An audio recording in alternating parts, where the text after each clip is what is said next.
So I just ordered these final batteries and the last 18K PV for my battery cave. I ordered it on Friday and it was delivered on Wednesday. Today's the next Friday when I have time to actually install this. And I just brought this over and I had seen online one difference between the original, which I have of this unit, the 18K PV, and now the new V2 or the second version of this. Now, this is the battery cave. For those of you who haven't been following along, there's a bunch of content about this, the size, the scale, where I've left off, and running all my wires. So this is just a pan around real quick.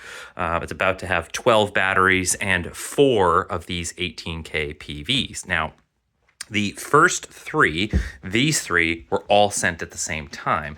And this one, the new one, has a few differences that I think are very important for someone who's about to purchase these to know about. Notably, I think the most beneficial updates are now the knockouts on the side and back of the unit, which allow you to use this unit even if you don't intend on using these conduit boxes. So these, the original units, have no knockouts on any of the sides, and their knockouts are actually pre-drilled and they have this pivot tilt thing. So they're very easy to remove with a single hand. So they could easily be knocked out.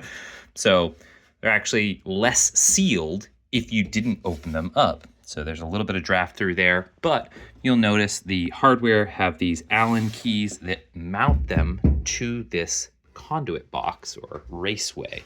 And that allows for the wire management to happen between the battery and the 18K PV so that you can have a nice watertight single unit. Now on the new one, I had to take off, there are 3 little screws and I just set them off to the side here so that they wouldn't run away. And I think I already lost them somewhere along the way here.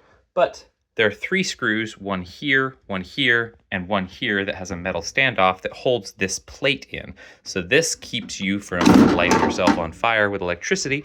Oh, I put the screws down in there.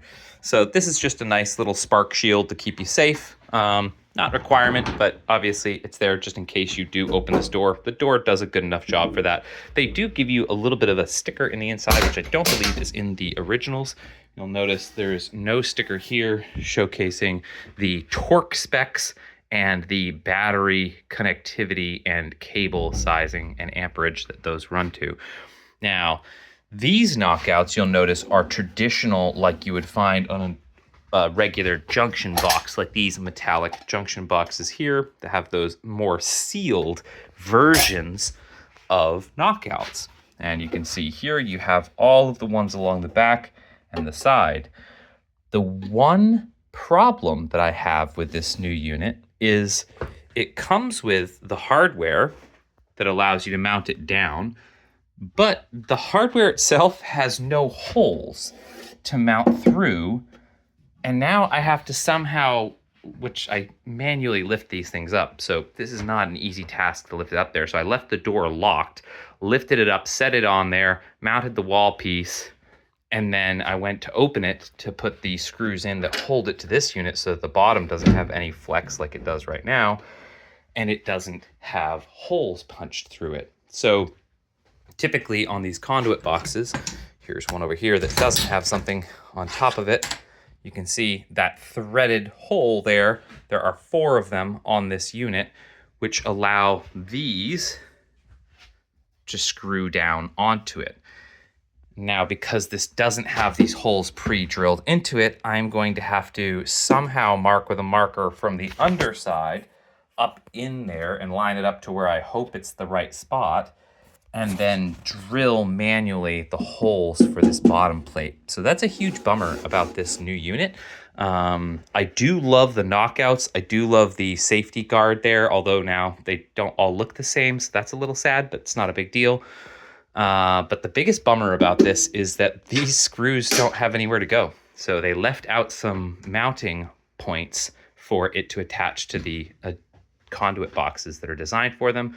But those are just the major differences that I could see on the unit. Other than that, I think it's basically the same exact unit. I don't think there's any real differences between these units. Otherwise, all the same brackets and wires and cables and everything else that come along with it.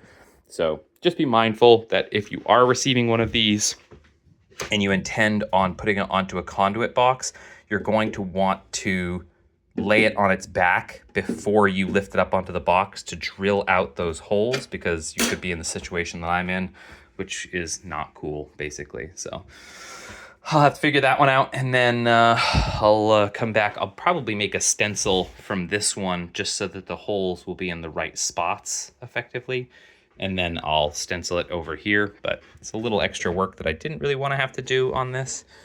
And actually, you know what? I think... yeah, okay, all the holes are the same. So they do have all the right knockouts that go down into the box below it. So those are all parodied through. Good. Okay, cool. So everything else is the same. I had to verify that. I hadn't checked everything. I literally just opened this to mount it up here, and Gorilla lifted it up. These are a pretty heavy unit, but if you tip the box on its side, so it's the tall way, you can kind of bear hug it, stand it onto the box, and then bear hug it again and lift it up here. That's what I did.